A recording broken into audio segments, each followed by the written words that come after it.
ಎಲ್ರಿಗೂ ನಮಸ್ಕಾರ ಬಸ್ಸು welcome back to sofa cricketing updates ಎಲ್ಲರಿಗೂ ಸ್ವಾಗತ. ಮೊದಲನೇ ಅಪ್ಡೇಟ್ಗೆ ಹೋಗ್ಬಿಡೋಣ. ಪಟ್ ನಂಗೆ ಬೇಗ ಚಾನಲ್ ಸಬ್ಸ್ಕ್ರೈಬ್ ಹಾಕೊಂಡಿದ್ರೆ ಸಬ್ಸ್ಕ್ರೈಬ್ ಹಾಕೊಂಡಂಗೆ ಬೆಲ್ ಪಟ್ ನನಗೆ ಕ್ಲಿಕ್ ಮಾಡ್ಕೊಳ್ಳಿ ಮಗ.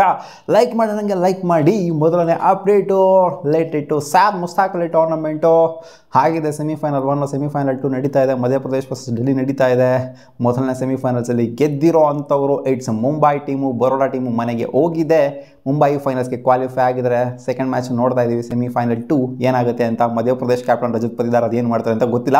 ಸೊ ಓಕೆ, ಮುಂಬೈನ ಪ್ಲೇಯರ್ ಆದಂಥ ರಜತ್ ಪತಿದಾರ್ ಏನಕ್ಕೆ ಅಜಿಂಕ್ಯ ರಹಾನೆ ಅವರ ಪರ್ಫಾರ್ಮೆನ್ಸ್ ಅಂತೂ ಒಂಥರ ಮುಗಿಲು ಮುಟ್ಟಿದೆ ಅಂತ ಹೇಳಬೇಕು. KKR ತಗೊಂಡಿದೆ ಇವ್ರನ್ನ. ಈ ಸೀಸನ್ನು KKR ಇವ್ರನ್ನ ಕ್ಯಾಪ್ಟನ್ ಮಾಡಿದ್ರೆ ಆಶ್ಚರ್ಯ ಪಡುವಂಥದ್ದೆಲ್ಲ ಏನಿಲ್ಲ. ಯಾಕಂದರೆ ಸಯಾದ್ ಮುಸ್ತಾಕ್ ಅಲಿ ಟೂರ್ನಮೆಂಟಲ್ಲಿ ಹೈಯೆಸ್ಟ್ ರನ್ ಗೆಟರ್ ಆಗಿದ್ದಾರೆ. 366 ರನ್ಸು. ಅದು ಸೆಮಿಫೈನಲಲ್ಲಿ 98 ರನ್ನು. ಆ ಥರ ಒಳ್ಳೆ ಪ್ರದರ್ಶನ ಕೊಟ್ಟಿದ್ದಾರೆ ಇವರು. ಸ್ಟ್ಯಾಟ್ಸ್ ನೋಡಿ ಯಾವ ಥರ ಇದೆ ಅಂತ. 13, 52, 62, 22, 95. ಲಾಸ್ಟ್ 3 ಮ್ಯಾಚ್ ನೋಡಿ, ಕ್ವಾರ್ಟರ್ ಫೈನಲ್ ಆ್ಯಂಡ್ ಫೈನಲ್ ಯಾವ ಥರ ಪರ್ಫಾರ್ಮೆನ್ಸ್ ಬಂದಿದೆ ಅಂತ. 95 ಜಸ್ಟ್ ಫ್ರಮ್ 34 ಬಾಲ್ಸ್ ಹೊಡೆದಿದ್ದಾರೆ. ಲಾಸ್ಟ್ 3 ಮ್ಯಾಚ್ ನೋಡ್ತು ಅಂತಂದರೆ 45 ಬಾಲ್ಸಲ್ಲಿ 84 ಹೊಡೆದಿದ್ದಾರೆ. 55 ಬಾಲಲ್ಲಿ 98 ರನ್ ಹೊಡೆದಿದ್ದಾರೆ. ಲಿಟ್ರಲಿ ಇವರು ಸ್ಟ್ಯಾಟ್ಸ್ ಅಂತ ಇವ್ರದ್ದು ಕಿತ್ಕೊಂಡು ಹೋಗಿದೆ ಮುಂದಕ್ಕೆ. ಹಂಗೆ ಅಜ್ಜಿ ಹಿಂಗಿದೆ ಗ್ರಾಫ್ ಇವ್ರದ್ದು. ಇವಾಗ IPL ಅಂತ ಬಂದಾಗ ಹಿಂಗಾಗೋದು ಬೇಡ, ಹಿಂಗೇನೆ ಇರಲಿ. ಜಿಂಕ್ಸು ಮತ್ತೆ ಕಮ್ ಬ್ಯಾಕ್ ಮಾಡ್ತಾ ಇದ್ದಾರೆ. ಸದ್ದು ಮಾಡ್ತಾ ಇದ್ದಾರೆ. 366 ರನ್ನ ಈ ಸೀಸನ್ ಹೊಡೆದಿದ್ದಾರೆ. ಟಾಪ್ ರನ್ ಗೆಟರ್ ಆಗಿರೋದ್ರಿಂದ ಸಯಾದ್ ಮುಸ್ತಾಕ್ ಅಲಿ ಟೂರ್ನಮೆಂಟಲ್ಲಿ KKR ಇವರಿಗೆ ಅವಕಾಶ ಖಂಡಿತ ಕೊಡುತ್ತೆ. ಪ್ಲೇಯಿಂಗ್ ಲೆವೆಲ್ ಅಂತೂ ಇರ್ತಾರೆ ಅಂತ ಅನ್ಕೊಂಡಿದ್ದೀನಿ. ಆ್ಯಂಡ್ ಕ್ಯಾಪ್ಟನ್ಸಿ ಕೊಟ್ಟರು ಕೂಡ ಆಶ್ಚರ್ಯ ಪಡುವಂತಿಲ್ಲ, ಏನೂ ಇಲ್ಲ. ಅಪ್ಡೇಟ್ ಬಿಟ್ಟು ಸಯಾದ್ ಮುಸ್ತಾಕ್ ಅಲಿ ಟೂರ್ನಮೆಂಟಲ್ಲಿ ನಮ್ಮ ಕೃಣಾಲ್ ಪಾಂಡ್ಯ ಅವರ ಪರ್ಫಾರ್ಮೆನ್ಸ್ನು ಕೂಡ ಬೌಲಿಂಗ್ ವೈಸ್ ನೋಡ್ತು ಅಂತ ಸಖತ್ತಾಗಿದೆ ಗುರು. ಎಕನಾಮಿಕಲ್ ಸ್ಪೆಲ್ಗಳನ್ನ ಮಾಡಿದರೆ ಇವತ್ತು ಬಿಡಿ ಸೋತರು. ಬರೋಡಾದವ್ರು ಮನೆಗೆ ಹೋದ್ರು. ಇವ್ರನ್ನ ಕ್ವಾಲಿಫೈ ಮಾಡಿಸ್ಬಿಟ್ಟು, ಮುಂಬೈನ ಕ್ವಾಲಿಫೈ ಮಾಡಿಸ್ಬಿಟ್ಟು. ಬಟ್ ಆದ್ರೂ ಕ್ಯಾಪ್ಟನ್ಸಿ ಅಂತ ನೋಡಿದಾಗ ಸಖತ್ತಾಗಿ ಪರ್ಫಾರ್ಮ್ ಮಾಡಿದರೆ. ಸೆಮಿಫೈನಲ್ಗೆ ತೊಗೊಂಬರ್ಬೇಕು ಅಂದರೆ ಸುಮ್ಮನೆ ಅಲ್ಲ. ಆ್ಯಂಡ್ ಬೌಲಿಂಗ್ ವೈಸ್ ಪರ್ಫಾರ್ಮೆನ್ಸ್ ನೋಡ್ತೊಂಡ್ರೆ 3 ಓವರ್ಗೆ 13 ರನ್ನು, 4 ಓವರ್ಗೆ 8 ರನ್ನು, 4 ಓವರ್ಗೆ 19 ರನ್ನು. ಒಂದೇ ಒಂದು ಮ್ಯಾಚ್ ಮಾತ್ರ ಸೌರಾಷ್ಟ್ರ ಮೇಲೆ ಸಿಕ್ಕಾಪಟ್ಟೆ ಕಾಸ್ಟ್ಲಿ ಆಗಿ ಹೋಗ್ಬಿಟ್ಟಿದ್ರೆ. 4 ಓವರ್ಗೆ 59 ರನ್ನು, ಆ್ಯಂಡ್ 4 ಓವರ್ಗೆ 22 ರನ್ನು, 4 ಓವರ್ಗೆ 26 ರನ್ನು, 4 ಓವರ್ಗೆ 31 ರನ್ನು, 4 ಓವರ್ಗೆ 17 ರನ್ನು. ಆ ಒಂದು ಮ್ಯಾಚ್ನ ಬಿಡ್ತವನು ಎಲ್ಲ ಮ್ಯಾಚ್ನೂ ಕೂಡ ಎಕನಾಮಿಕಲ್ ಸ್ಪೆಲ್ನ ಹಾಕಿದ್ದಾರೆ. ಇವರು ಆವ್ರೇಜು ಕರೆಕ್ಟಾಗಿ ಮೇಂಟೈನ್ ಮಾಡಿದ್ದಾರೆ ಮಗ. ಸೊ ನೋಡೋಣ, ನಮ್ಮ RCB ಕೂಡ ಇದೇ ಥರ ಪ್ರದರ್ಶನ ಕೊಡಲಿ. ಸೌರಾಷ್ಟ್ರ ಮೇಲೆ 59 ರನ್ ಏನಕ್ಕೆ ಕೂಸ್ಕೊಂಡ್ರು. ಅದೊಂದು ಮ್ಯಾಚ್ನ ಬಿಟ್ಬಿಡ್ತು ಅಂತಂದರೆ ಇನ್ನು ಎಲ್ಲ ಮ್ಯಾಚ್ನೂ ಕೂಡ ಸಖತ್ತಾಗಿ ಪರ್ಫಾರ್ಮ್ ಮಾಡಿದರೆ. ಇನ್ನು ಮಿಕ್ಕಂಥ ಮ್ಯಾಚ್ಗಳ ಪರ್ಫಾರ್ಮೆನ್ಸ್ RCBಗೆ ಬರಲಿ ಅಂತ ಕೇಳ್ಕೊಳ್ಳೋಣ. ಆ್ಯಂಡ್ ಕ್ಯಾಪ್ಟನ್ಸಿ ವಯಸ್ಸು ಕೂಡ ಕಡಕಾಗಿ ಪರ್ಫಾರ್ಮ್ ಮಾಡಿದ್ದಾರೆ. ಸೆಮಿಫೈನಲ್ಸ್ಗೆ ಕರ್ಕೊಂಡ್ಬರಬೇಕು ಅಂತಾರೆ ಒಂದು ಟೀಮ್ನ. ಸುಮ್ಮನೆ ಮಾತಲ್ಲ. ನೋಡೋಣ ಗುರು. ಇನ್ನು ರಜತ್ ಪತಿದಾರ್ ಇವಾಗ ಒಂಥರ ಹೆಂಗಿದೆ ಅಂತ ಒಂಥರ ಎಲಿಮಿನೇಟ್ ಆಗೋಗ್ಬಿಟ್ಟಿದ್ದಾರೆ ಕ್ಯಾಪ್ಟನ್ಸಿ ರೇಸಲ್ಲಿ. ರಜತ್ ಪತಿದಾರ್ ಇವಾಗ ಒಂದು ಸ್ವಲ್ಪ ಮುಂದೆ ಇದ್ದಾರೆ. ಅವರು ಏನಾದರೂ ಸೆಮಿಫೈನಲ್ ದಬಾಕೊಂಡ್ಬಿಡ್ತು ಅಂತಂದರೆ, ಡೆಲ್ಲಿನ ಕ್ವಾಲಿಫೈ ಮಾಡಿಸ್ಬಿಡ್ತು ಅಂತಂದರೆ ಅವ್ರದ್ದು ಕೂಡ ಒಂಥರ ಕೃಣಾಲ್ ಪಾಂಡ್ಯ ಅವರ ರೇಂಜಲ್ಲಿ ಇರುತ್ತೆ. ಅಪ್ಡೇಟ್ ನಂಬರ್ 3, IPL ಮತ್ತು PSL ಈ ಸಲ ಕ್ಲಾಶ್ ಆಗುತ್ತಾ? ಡೇಟ್ಸ್ಗಳೆಲ್ಲ ಫಿಕ್ಸ್ ಆಗಿದೆ. IPL ಡೇಟು ಗೊತ್ತಿರೋದೇ ಮಾರ್ಚ್ 15ನೇ ತಾರೀಕಿಂದ ಸ್ಟಾರ್ಟ್ ಆಗಿ ಮೇ 25ನೇ ತಾರೀಕಿಗೆ ಮುಗಿಯುತ್ತೆ ಅಂತ. ಆ್ಯಂಡ್ ಇವಾಗ PSLದು ಡೇಟ್ಸ್ಗಳು ಕೂಡ ಅನೌನ್ಸ್ ಆಗಿದೆ. ಏಪ್ರಿಲ್ 8ನೇ ತಾರೀಕಿಂದ ಸ್ಟಾರ್ಟ್ ಆಗಿ ಮೇ 19ಕ್ಕೆ ಮುಗಿಯುತ್ತೆ. PSL ಈ ಸಲ ಕ್ಲಾಶ್ ಆಗ್ತಾಯಿದೆ IPL ಜೊತೆಗೆ. ಸೊ ಉಣಿಸ್ಕೊಂಡು ಹೋಗೋದ್ರಲ್ಲಿ ಯಾವುದೇ ಡೌಟ್ ಇಲ್ಲ. IPL ಅಲ್ಲ, PSL.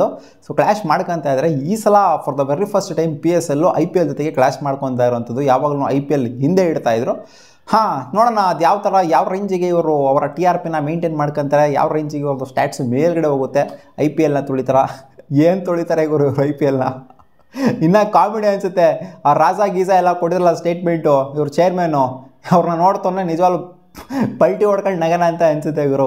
ಬಟ್ ಇವಾಗ ಅವ್ರು ಚೇರ್ಮನ್ ಆಗಿಲ್ಲ ಬಿಡಿ. Update number 4, former South African cricketer Darrell ಅವರು ಮಾತಾಡಿದ್ದಾರೆ ನಮ್ಮ ರೋಹಿತ್ ಶರ್ಮಾ ಬಗ್ಗೆ.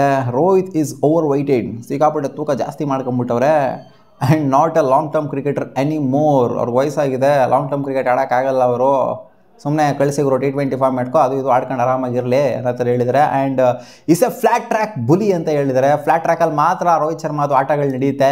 ಈ ಥರ ಎಲ್ಲ ಟ್ರ್ಯಾಕ್ಗಳನ್ನ ತೊಗೊಂಬಂದು ಬಿಡ್ತು ಅಂತಂದರೆ ಅನಿವನ್ ಬೌನ್ಸ್ ಇರುವಂಥ ಟ್ರ್ಯಾಕ್ಗಳು, ಆ ಟ್ರ್ಯಾಕು ಈ ಟ್ರ್ಯಾಕ್ ಎಲ್ಲ ಬಿಡ್ತು ಅಂದರೆ ರೋಹಿತ್ ಶರ್ಮಾ ಅಷ್ಟೇ ಆಡೋಕ್ಕಾಗೋದಿಲ್ಲ. Is not anymore a good player, big player ಅಂತ ಹೇಳಿದ್ದಾರೆ. ನೆಕ್ಸ್ಟ್ ಮ್ಯಾಚು ಅಂದರೆ ನಾಳೆ ನಡೀತಾ ಇರೋಂಥ 3rd ಟೆಸ್ಟಲ್ಲಿ ಏನಾದ್ರು ಉತ್ತರ ಕೊಡ್ತಾರೆ ಅಂತ ಅನ್ಕೊಂಡಿದ್ದೀನಿ. ಏನು ಬಾಯಿಗೆ ಬಂದಂಗೆ ಮಾತಾಡ್ತಾರೆ. ಫ್ಲ್ಯಾಟ್ ಟ್ರ್ಯಾಕ್ ಬುಲಿ ಅದು ಇದು ಅಂತ ಎಲ್ಲ.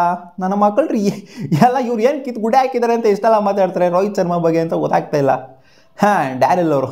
ಸೊ ಓಕೆ, ಏನೋ ಮಾತಾಡಿದರೆ ಉತ್ತರ ಕೊಡ್ತಾರೆ ಇದಕ್ಕೆ ಅಂತ ಅನ್ಕೊಂಡಿದ್ದೀನಿ. ಒಂದು ಸೆಂಚುರಿ ಹೊಡೆದ್ಬಿಟ್ಟು. ಅಪ್ಡೇಟ್ ನಂಬರ್ 5, ಸುರೇಶ್ ರೈನಾ ಒಂದು ಸ್ಟೇಟ್ಮೆಂಟ್ ಆಗಿ ಕೊಡ್ತಾರೆ. ರೀಸೆಂಟಾಗಿ ಒಂದು ಇಂಟರ್ವ್ಯೂಲಿ ಒಂದು ಕ್ವೆಶನ್ ಬರುತ್ತೆ, why Virat Kohli hasn't won an IPL trophy ಅಂತ ಅವ್ರಿಗೆ ಕೇಳಿದಾಗ he will win in 2025 ಅಂತ ಹೇಳಿದ್ದಾರೆ. ಸೊ ಸಿ ಎಸ್ ಕೆ ಒಲವು ಅಂತೂ ಖಂಡಿತ ಇದೆ, ಬಟ್ ಆದ್ರೂ ಇವರು ವಿರಾಟ್ ಕೊಹ್ಲಿ ಚಾಂಪಿಯನ್ ಆಗಬೇಕು, ವಿರಾಟ್ ಕೊಹ್ಲಿ ಇರೋವಂಥ ಟೀಮು ಟ್ರೋಫಿ ಎತ್ತಬೇಕು ಅಂತ ಅನ್ಕೊಂತಿರೋದು ಡೌಟೇ ಇಲ್ಲ ಇವರು. ಯಾಕಂದರೆ ಸುಮಾರು ಸಲ ಹೇಳಿದರೆ ರೈನಾ ಇದನ್ನು ಫಾರ್ ದ ಫಸ್ಟ್ ಟೈಮ್ ಅಲ್ಲ, ವಿರಾಟ್ ಕೊಹ್ಲಿ ಕೈಯಲ್ಲಿ IPL ಟ್ರೋಫಿ ಇರಬೇಕು ಅಂತ ಸುಮಾರು ಸಲ ಹೇಳಿದರೆ, RCB ಗೆಲ್ಲಬೇಕು ಅಂತಲೂ ಸುಮಾರು ಸಲ ಹೇಳಿದರೆ, ಆ್ಯಂಡ್ 2025 IPL ಅಲ್ಲಿ RCB ಗೆಲ್ಲುತ್ತೆ ಅಂತಲೂ ಕೂಡ ಪ್ರಿಡಿಕ್ಟ್ ಮಾಡ್ತಾ ಇದ್ದಾರೆ ರೈನಾ ಅವರು. ಇವ್ರ ಬಾಯಿಗೆ ನಾನು ಸ್ಟೆಕ್ರೆ ಹಾಕಬೇಕು ಗುರು.